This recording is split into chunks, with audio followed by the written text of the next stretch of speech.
தமிழகத்தில் அடுத்த 3 மணி நேரத்தில் 16 மாவட்டங்களில் மழைக்கு வாய்ப்பிருப்பதாக தெரிவிக்கப்பட்டுள்ளது. சென்னை, திருவள்ளூர், காஞ்சிபுரம், செங்கல்பட்டு, கடலூர், விழுப்புரம், கள்ளக்குறிச்சி, புதுச்சேரி ஆகிய மாவட்டங்களுக்கு மழை இருப்பதாக வானிலை ஆய்வு மையம் தெரிவித்துள்ளது.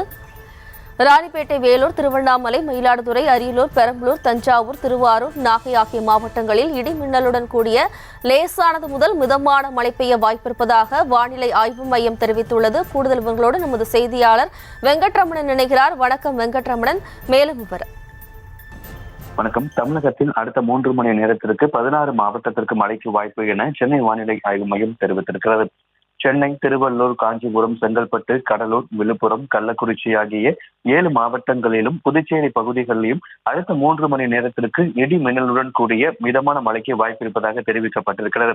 அதே போல ராணிப்பேட்டை, வேலூர், திருவண்ணாமலை, மயிலாடுதுறை, அரியலூர், பெரம்பலூர், தஞ்சாவூர், திருவாரூர், நாகப்பட்டினம் ஆகிய 9 மாவட்டங்களிலும் காரைக்கால் பகுதிகளிலும் அடுத்த 3 மணி நேரத்திற்கு இடி மின்னலுடன் கூடிய லேசான முதல் மிதமான மழை பெய்ய வாய்ப்புள்ளதாக சென்னை வானிலை ஆய்வு மையம் தெரிவித்திருக்கிறது.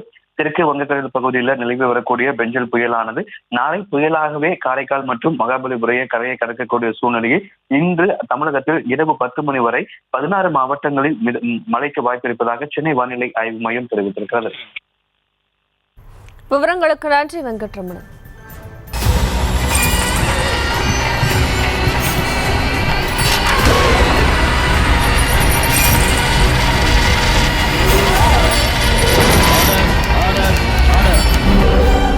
குற்றங்களின் மறுபரிமாணம் நிகழ்தகவு நமது நியூஸ் தமிழ் தொலைக்காட்சியில் விரைவில்.